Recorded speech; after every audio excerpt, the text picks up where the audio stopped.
अवधूत चिंतन श्री गुरुदेव दत्त. नमो दत्त दत्तदेसी हो. दत्तगुरुबाणी युट्यूब चॅनलच्या माध्यमातून आपण श्रवण करत आहात दत्त महात्म्य अध्याय पहिला. आणि आजची ओवी संख्या आहे 31 ते 35 या 5 ओव्यांचं निरूपण आज आपण दत्तगुरुबाणीवरून पाहणार आहोत. चला तर त्या ओव्या आजच्या आपण श्रवण करूयात. कीर्तन भक्ती ऐसी हे श्रवण भक्ती तशीच आहे. त्रिकरण ज्याचे दृढ राहे जो न पाहे बाहेर. सोडून असो या स्पर्धा ठेवून या दृढ श्रद्धा. अंतर्निष्ठ जो राहे सुधा श्रवणी बद्धासन विनिद्र. स्वय जरी जाणे भगवत गुण तरी ऐकविता तेची गुण. श्रद्धा भक्तीने करी श्रवण तेची श्रवण भक्तियुक्त. प्रेम दावनी जाती कीर्तना तेथे वार्ता करीती नाना. की वैसुनी सेविती शयना सोडिती अवधाना श्रवणाच्या. व्यर्थ त्याचा तो परिश्रम अशा श्रवणेन उडे भ्रम. न लागे मोक्षाचा क्रम स्वरूपी विश्राम त्या कैसा. अवधूत चिंतन श्री गुरुदेव दत्त. परमपूज्य वासुदेवानंद सरस्वती स्वामी महाराज नवविधा भक्ती आणि पहिल्या अध्यायामध्ये ओझरत अशा प्रकारचं मार्गदर्शन किंवा ओळख करून देत असताना या ठिकाणी सांगतात की कीर्तन भक्ती ऐसी हे. मी तुम्हाला कीर्तन भक्ती कशी तुम्हाला सांगितली त्याच सारखी श्रवण भक्ती सुद्धा आहे. तशीच हुबेहूब काहीच बदल नाही. तर श्रवण भक्ती सुद्धा तशीच आहे. तर ती श्रवण भक्ती कशी तर मी तुम्हाला सांगतो ऐका. परमपूज्य वासुदेवानंद सरस्वती स्वामी महाराज म्हणतात त्रिकरण ज्याचे दृढ राहे जो न पाहे बाहेर. श्रवण करत असताना दत्तगुरुबाणी युट्यूब चॅनलच्या माध्यमातून दत्त महात्म्य तुम्ही श्रवण करता. आणि श्रवण करत असताना थोरले महाराज म्हणतात त्रिकरण ज्याचे दृढ राहे. तुम्ही म्हणाल त्रिकरण म्हणजे काय भानगड असते बाबा. ऐका, त्रिकरण म्हणजे काया वाचा आणि मन. तुमचं जे मन आहे तुमचं जे शरीर आहे आणि तुमची जी वाचा आहे ना तर ती शांत असते. शांत असते. अगदी मंत्रमुक्त होऊन ऐकणं ज्याला आपण म्हणतो ना. एकदम तल्लीन होऊन ऐकणं. एकरूप होऊन एकाग्र चित्ताने एक भाव देऊन ऐकणं ज्याला आपण म्हणतो तर त्याला म्हणायचं त्रिकरण ज्याचे दृढ राहे काया वाचा मनाने. श्रवण करायचं. काय असतं कीर्तनामध्ये जर बसलो ना तर शरीर असं बसलेलं असतं पण मन कुठेतरी भरकटलेलं असतं. ज्यांचं मन भरकटत नाही त्यांचं तोंड तरी कीर्तनामध्ये चालू असतं. नसत्या उचपत्या कीर्तनामध्ये. त्याच्यामुळे या ठिकाणी काया वाचा मन हे एकाग्र चित्ताने एक झालेलं असावं. त्या श्रवणामध्ये त्या ऐकण्यामध्ये त्या कीर्तनामध्ये. आणि हे ज्याचं दृढ आहे एकरूप आहे एकाग्र चित्ताने हे सर्व काही त्याचं शरीर त्याची वाचा आणि त्याचं मन हे कीर्तन ऐकत जर असेल. आणि जो न पाहे बाहेर म्हणजे बाहेर कुठं त्याचं मन पळत नाही. चंचलता मनाची नाही स्थिरता आहे. आणि असे जे कोणी आहेत सोडून असूया स्पर्धा ठेवून या दृढ श्रद्धा. अंतर्निष्ठ जो राहे सुधा श्रवणी बद्धासन विनिद्र. सोडून असूया स्पर्धा. दोषारोप करत नाही. काही काही कीर्तनकार कसा आहे तो काय चुकीचं सांगतो. गाणारा काय करतो. वाजवणारा कसा वाजवतो. या सगळ्या गोष्टीच्या चुका काढत असतात. आणि सगळ्या शेवटी म्हणतात आज काय कीर्तन बरोबर नव्हतं बघ. त्या कीर्तनकाराने एवढा अभ्यास केलेला असतो. कितीतरी ग्रंथांचं त्यांनी पठण केलेलं असतं. कितीतरी त्यांनी साधना कीर्तन भक्तीची केलेली असते. आणि एवढं सगळं काही करून तो कीर्तनकार झालेला असतो. ऐकणारा सहज बोलून जातो आज काय कीर्तन बरोबर नव्हतं बघ.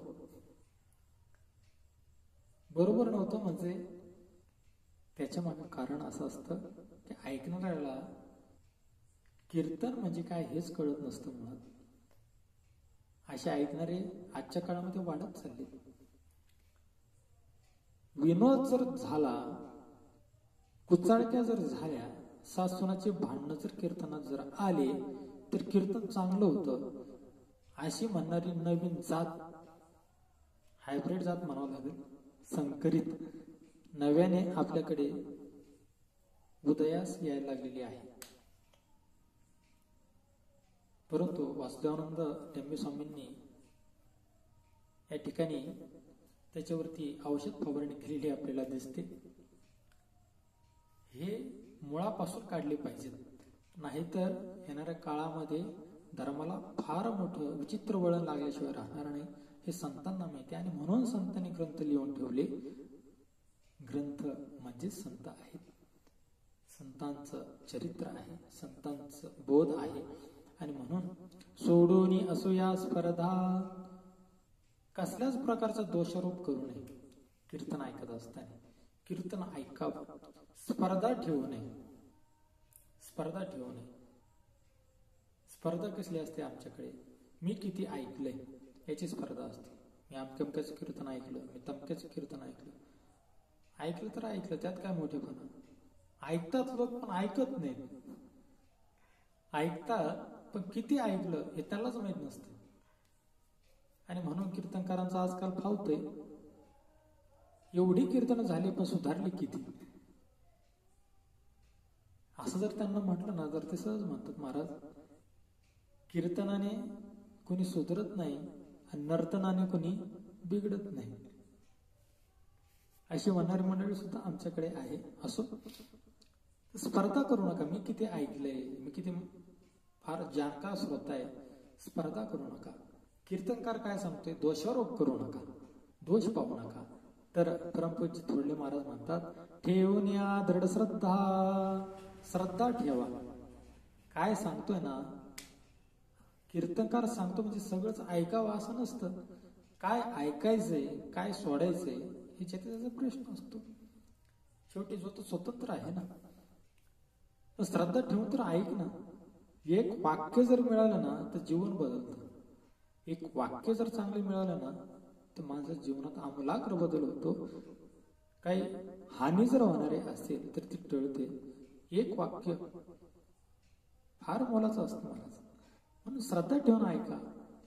एखादं तरी काहीतरी वाक्य तुम्हाला चांगलं मिळेल ना कीर्तनात, की संपूर्ण कीर्तनच फेल असतं असं कधी नसतं ना. आणि म्हणून श्रद्धा ठेवून कीर्तन ऐकत चला, असं वासुदेवानंदांचं म्हणणं आहे. अंतर्निष्ठ जो राही सुद्धा श्रवणी बद्धा सन विनिद्र.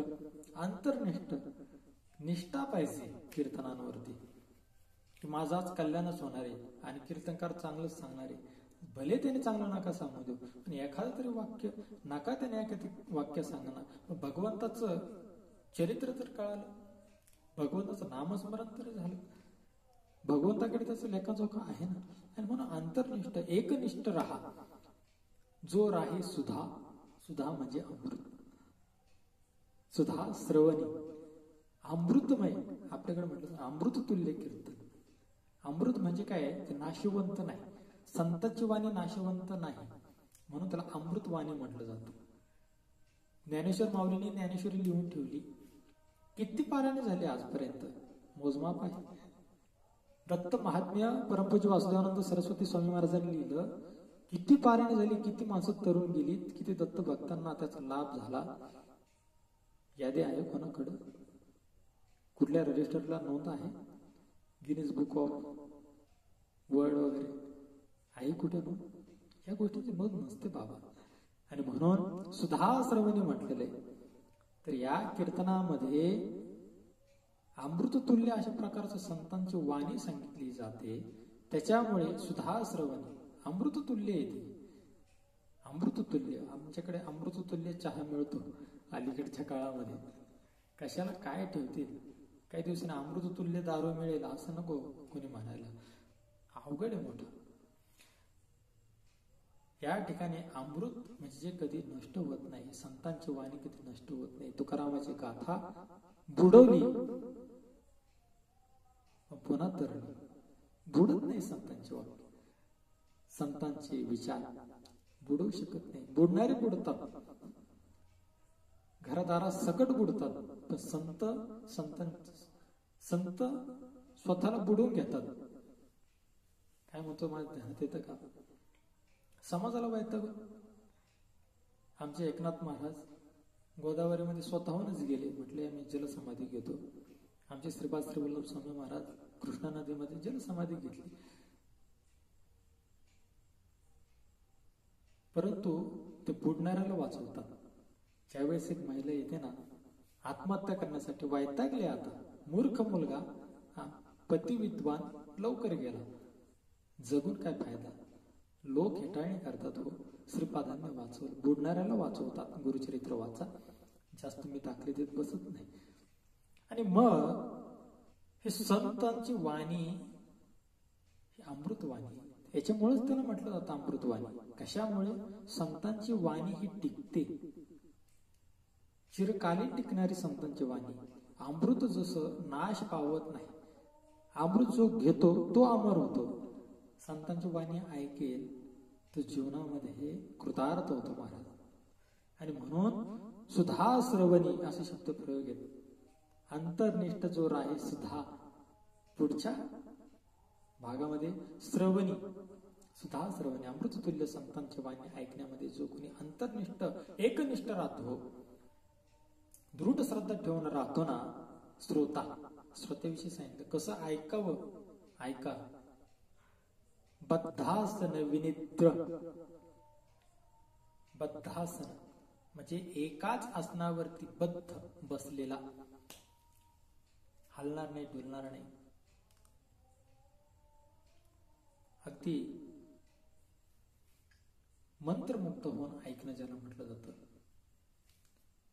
कानामध्ये जीव ओतून ऐकणं ज्याला म्हटलं जातं. तर अशा पद्धतीने एकाच ठिकाणी बसून शब्द कीर्तन करायचे, जो टिपतो, जो वेचतो, जो ग्रहण करतो आणि श्रद्धेने ऐकतो, तो विनिद्र. गोड शब्द आहेत, वासुदेवानंदांचे कळत नाहीत. विनिद्र म्हणजे कसे? विनयपूर्ण, अशा पद्धतीने विनिद्र असं म्हटलेले. आपण नाही म्हणत विनीत म्हणजे विनंती करणे. अर्थातच विनम्र भावनाने, काय विनम्र भावनेने असं त्याला म्हणायचं. विनम्र भावनेनं जो कोणी संतांची अमृतवाणी कीर्तनकाराच्या माध्यमातून एकाच ठिकाणी बसून श्रद्धायुक्त अंतकरणाने कसल्याच प्रकारचा कीर्तनकारावरती दोष आरोप न करता किंवा मी किती ऐकलंय याची स्पर्धा न करता जो कोणी श्रवण करतो तो श्रोता. एका वाक्यात सांगायचं म्हणजे सोय जरी जाणे भगवत गुण तरी ऐकविता तेची गुण, श्रद्धा भक्तीने करी श्रवण तेची श्रवण भक्तियुक्त. कीर्तनकार एखादा अभंग निवडतो, एखादी ओवी निवडतो, प्रवचनकार आणि तो त्याचं निरूपण करत असतो. पण एखादा श्रोता त्यातला फार हुशार असतो, त्याने कीर्तन भरपूर ऐकलेली असतात, फक्त ऐकलेलीच असतात पण ऐकत काहीच नाही. आणि मग तो म्हणतो अरे कालचं, कधी कधी असंही होतं, कालच्या कीर्तनकाराने जो अभंग घेतला तो आजचाही कीर्तनकार अभंग घेतो. मग अरे कालच कीर्तन ऐकलं, मग याचं काय कीर्तन ऐकायचं, हा तरी काय वेगळं सांगणार आहे. एकाच कीर्तन मालिकेतून याने अभ्यास करायला दिसतो. असतं ना असं, एकाच कीर्तन मालिकेतून अभ्यास करणारा कीर्तनकार आपल्याकडे आहे. तो तेच बोलणार, हे तेच बोलणार. शिक्षण संस्था एकच आहे सर्वांची, कीर्तन मालिका एकच वापरतात, काय वेगळं तो सांगणार आहे. तरी मी याच्या अगोदर या विषयावर भरपूर काय ऐकलेलं आहे, मग मी याचं कशाला ऐकायला पाहिजे. सवय जरी जाणे भगवत गुण, भगवंताचे काय गुण आहेत, भगवंताचं काय चरित्र आहे, मी याच्या अगोदर भरपूर ऐकलेले. तरी ऐकविता तेची गुण, पण तरीही तो कीर्तनकार तेच ऐकवणार आहे हे जरी त्याला माहित असलं तरी खरा जो श्रोता असतो तर तो खरा श्रोता काय करतो, श्रद्धा भक्तीने करी श्रवण. खऱ्या श्रोत्याचं सांगतो, जातीवंत श्रोता कसा ओळखायचा. हिरा आपल्याला शोधून काढायचा कोळशाच्या खाणीतून बरं का. गारगोटी तर हिऱ्यासारख्या चमकतात पण हिरा नसतात, ध्यानात ठेवा. म्हणून हिरा कशाला म्हणायचं त्याचं या ठिकाणी निरूपण टेंबे स्वामी महाराज करतायत. जरी ऐकलेला असलं तरी तो ऐकतो, विचार करत नाही मी कसा ऐकू, श्रद्धा भक्तीनं ऐकतो, त्याची श्रवण भक्ती. तर ते भक्ती पाहिजे. भक्ती जर ऐकली असली ना माणसाच्या मनामध्ये, तर तो भक्त किती वेळा त्याला एकच कथा जरी सांगितली तरी तो असं म्हणत नाही की मला आता ही कथा नको सांगू रे, कालच ऐकली. आमच्या आजोबा एकच गोष्ट सांगायची, दररोज आम्ही ऐकायचो एकच गोष्ट, दररोज आम्ही ऐकायचो एकच गोष्ट आजोबांची. आमचे आजोबा वारकरी होते, पंढरीच्या परमात्म्याचे फार मोठे वारकरी भक्त, आणि देवाची चूक काढणारा माणूस त्याची ती कथा सांगायची आणि मग आम्ही ऐकायचो. पण ज्या ज्या वेळेस ते कथा सांगायचे एकच गोष्ट, देवाची चूक काढणारा माणूस, दररोज तीच गोष्ट. आणि मग ती गोष्ट ऐकल्याच्या नंतर आमच्या मनात जे प्रश्न पडायचे ना, दररोज वेगळे प्रश्न पडायचे, कथा तीच, प्रश्न वेगळे. असं घडवलं गेलं आम्हाला. आणि म्हणून एका कथेवरती, एका ओवीवरती, एका संतांच्या शब्दावरती विचार करण्याची जी काही कल्पना शक्ती आहे किंवा विचार करण्याची, विचारावरती विचार करणं जी काही एक सवय आहे, तर ते आम्हाला बालपणापासून मिळाली, ते आमच्या आजोबांमुळे. आणि म्हणून हे दत्तुकच वाहिनीवरून हे सर्व काही खाटाटोप सांगतो आपला निरूपणाचा. त्याचं कारण ते आहे दत्तदेसी हो, एकच गोष्ट अनेक वेळेस जर ऐकली तर प्रत्येक वेळेस बुद्धी वेगळ्या पद्धतीने, एकाच गोष्टीला अनेक पैलू असतात, आणि पैलू जर नसेल तर तो कोहिनूर हिरा होतच नाही. आणि म्हणून ते पैलू आम्हाला समजून घेण्यासाठी श्रद्धा भक्तीने ऐकणं, त्या भगवंताची कथा हे फार अत्यंत महत्वाचं असतं. आणि म्हणून परमपूज्य वासुदेवानंद सरस्वती स्वामी महाराज या ठिकाणी सांगतात, जरी ऐकलेलं आहे तरी भगवत गुण तुम्ही पुन्हा ऐका, पुन्हा ऐका, श्रद्धा भक्तीने ऐका, आणि तीच श्रवण भक्ती खऱ्या अर्थाने भक्तियुक्त अर्थ करण्याची, असं वासुदेवानंद म्हणतात. प्रेम दावनी जाती कीर्तना, ते वार्ता करीती नाना, की बैसुनी सेविती शयना, सोडिती अवधाना श्रवणाच्या. काही श्रोते कसे असतात त्याचा अनुभव थोरले महाराजांना चांगलाच दिसतोय. आताच्या काळात सुद्धा आहेत ते म्हणजे नामोनिशान मिटलंय असं नाहीये, आहेत आता पण आहेत. कसे पहा, प्रेम दावनी जाती कीर्तना. काही लोकांची फार लगबग असते, मला कीर्तनाला जायचंय, आवरो लवकर कीर्तनाला जायचंय. कशाला? कीर्तनाला जायचंय, आवरो लवकर, कीर्तन तिकडे चालू होईल, लवकर निघलं पाहिजे. लगबग असते मोठी घरातून निघताना. पण कशाला जायचं? कीर्तनाला जायचंय. कशाला जायचं असतं? कीर्तनाला जायचं असतं. परंतु वासुदेवानंद काय म्हणतात आहे का, ते वार्ता करीती नाना. कीर्तनाला जातात, वार्ता करीती नाना. नको ते उचापत्या करत बसतात, जातात कीर्तनाला, उचापत्या वेगळ्याच काहीतरी चालू असतात. अशी काही मंडळी आमच्याकडे आहे, घरून लगबगीने निघतात. फार प्रेम आहे जसं कीर्तनावरती, फार एकनिष्ठ, फार परमभक्त आहे, अशा पद्धतीने कीर्तनाला जातात.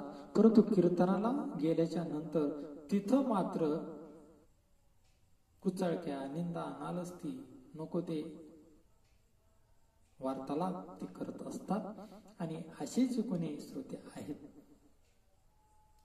ते श्रोते खरे म्हणून आहेत, असं थोरले महाराज म्हणतात. किंवा काही श्रोते असेही दिसतात, बैसुनी सेविती शयना, असे बसतात,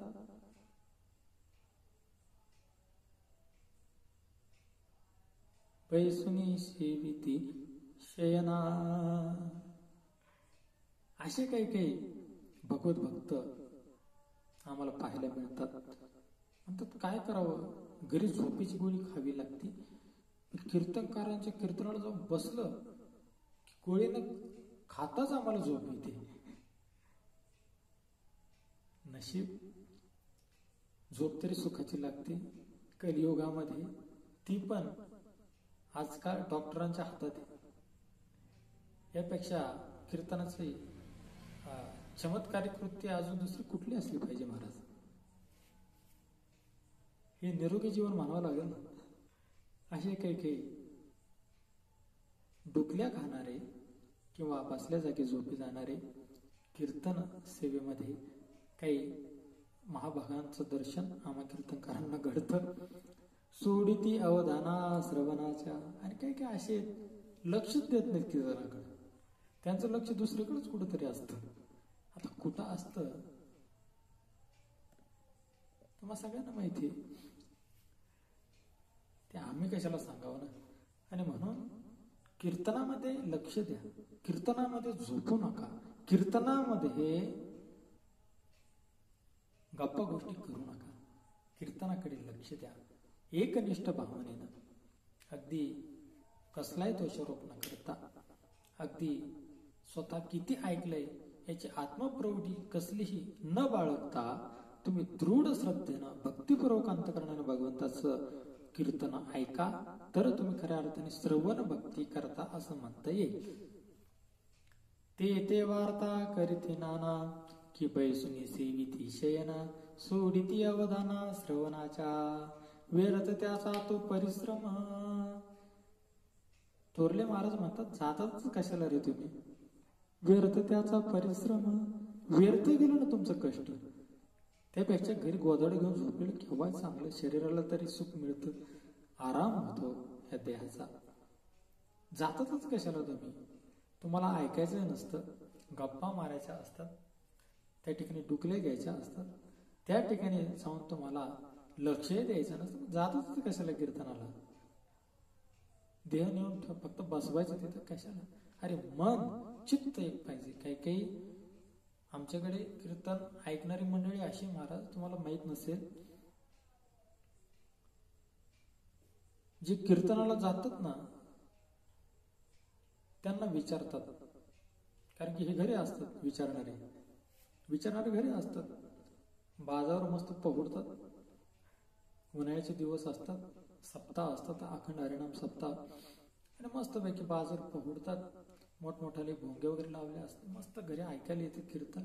ऐकतात, पूर्ण कीर्तन ऐकतात झोपल्या बाजीवरती. आणि जे कीर्तनाला गेलेत ना त्यांना विचारतात, आजच्या महाराजांनी कोणचा अभंग घातला होता. अभंग नाही मला सांगता यायचा, पण बाबांनी डायलॉग काय मारला तो मात्र हा नक्की सांगतो. म्हणजे चित्त तुमचं कुठे आहे. कीर्तनात बसून जर कीर्तनात चित्त नसेल, ऐकण्यामध्ये जर लक्ष नसेल, तर घरी बाजावर झोपून ज्याने कीर्तन ऐकलंय, अगदी कीर्तनाला कुठला अभंग होता इथं पासून त्याला जर सर्व काही ज्ञात आहे, माहिती आहे, तर नक्कीच तो बाजावर झोपणार श्रेष्ठ असं म्हणायला हरकत नसावी. आणि म्हणून व्यर्थ त्याचा तो परिश्रम. कीर्तनाला जाऊन काय केलं बाबा, काहीच नाही. लक्ष नसेल तर उपयोगाचं नाही. परमपूज्य थोरले महाराज म्हणतात, अशा श्रवणांना उडे भ्रम. आणि असं जर तुम्ही केलं, नुसतंच जाऊन बसले चिखलाच्या पुतळ्यासारखे, तुमचं मन नाही, लक्ष नाही, काया वाचा मनाने तुम्ही जर एका ठिकाणी एक भावाने जर कीर्तन ऐकत नसाल, तर हे तुमचं व्यर्थ परिश्रम तर आहेच. परंतु ह्या कीर्तनातून तुम्हाला काही फायदा होणार नाही. तुमचा अंतःकरणाचे काही भ्रम आहे तर तो भ्रम तुमचा जाणार नाही, तुमचं अज्ञान जाणार नाही. कारण तुम्ही ऐकलं काहीच नाही. ज्ञान प्राप्त करण्यासाठी, अज्ञान घालवण्यासाठी जे तुमचं लक्ष पाहिजे होतं ते लक्ष जर तुम्ही दिलं नाही, अशा श्रवणे न उडे भ्रम. अशा श्रवणाने तुमचं भ्रम उडणार नाही, तुमचं अज्ञान जाणार नाही. न लागे मोक्षाचा क्रम. आणि मग ज्या कार्यासाठी तुम्ही जात होतात की मोक्ष मिळावा, मोक्ष म्हणजे काय आहे, वासनाक्षय. मोक्ष म्हणजे काय आहे, मुक्ती आहे. दुःखातून तुम्हाला मुक्त व्हायचंय, आनंदाचा मार्ग शोधायचा आहे. कीर्तनकाराने सगळे सूत्र सांगितले, परंतु लक्षच नाही. आनंद तुम्हाला मिळेल का, तुम्ही दुःखीच ना. मग तुम्ही म्हणाल मी एवढी कीर्तन ऐकली, एवढा देवदेव केला, परंतु माझं दुःख काही गेलं नाही. अरे बावळ्या, तुझं चित्त थाऱ्यावर आहे काय हे आधी स्वतःच्या मनाला विचार आणि मग सांग. कीर्तन ऐकले आणि उद्धार झाला नाही. एक शब्द जर संतांचा ऐकला तर वाल्या कोळ्यासारखे जिवंतपणे रामायण लिहितात आणि तेच रामाला स्वतःला येऊन त्या रामायणासारखं आचरण करून दाखवावं लागतं. हे सामर्थ्य फक्त संतांच्या एका शब्दात आहे, ते म्हणजे राम. नारद आणि वाल्यकोळीची गोष्ट माहिती सर्वांना. आणि आम्ही म्हणतो कीर्तन एवढी ऐकली पण आम्हाला काही त्याचा फायदा झाला नाही, आम्ही दुःखीच राहिलो. त्याचं कारण हे की तुम्ही एकचित्ताने ऐकलं नाही आणि त्याच्यामुळे तुम्हाला जे काही अज्ञान आहे तर ते अज्ञान घालवता आलं नाही, तुमचा भ्रमनिरसन झालं नाही. आणि तो भ्रमनिरसन न झाल्यामुळं तुम्हाला मोक्षाचा क्रम, आनंदाचा मार्ग त्या ठिकाणी मिळाला नाही. आणि म्हणून स्वरूपी विश्राम त्यागायचा. आणि म्हणून स्वस्वरूपामध्येच विश्राम असतो, आराम असतो. स्वतः म्हणजे आनंद शोधा. अंतकरणामध्ये स्वतःच्या अंतरंगामध्ये एक आनंदाची फार मोठी कुपी ठेवलेली आहे. कुपी जसे अत्तराची कुपी असते ना, छोटीशी बॉटल असते, छोटीशी, त्याला कुपी म्हणतात मराठीत. हल्ली ना मराठी पण बऱ्याच जणांना कळत नाही, म्हणून मला थोडं काही इंग्लिश शब्द वापरावे लागतात. बॉटल, छोटीशी अत्तराची कुपी, ती जर अशी उघडली ना महाराज, तर असं म्हणतं असं दरवळून टाकते. तर त्या पद्धतीने तुमच्या अंतरात सुद्धा आनंद आहे, तुमच्या हृदयात आनंद आहे, तुमच्या आतमध्ये, तुमच्या अंतःकरणामध्ये आनंद दडलेला आहे. आणि तो आनंद बाहेर कसा काढायचा, आनंदी जीवन कसं जगायचं कीर्तनकार सांगतात. परंतु तुमचं लक्ष नसतं, त्याच्यामुळे तुमचं अज्ञान जात नाही, तुम्हाला ज्ञान प्राप्त होत नाही. आणि म्हणून मोक्षाचा क्रम, दुःखमुक्तीचा मार्ग सापडत नाही, आनंदाचा सिद्धांत कळत नाही. आणि त्याचबरोबर तुमचं स्वस्वरूप तुम्हाला कळत नाही. आणि मग कसं कळेल चित्त नसेल तर. आणि मग काय होतं, तुम्ही दुःखीच राहता असं वासुदेवानंद म्हणतायत. आणि अशा पद्धतीने श्रवण भक्ती करावी कशी, तर याविषयीचं निरूपण आपण पाहिलं. पुढील 5व्या पुढील भागामध्ये अवधूत चिंतन. श्री गुरुदेव दत्त.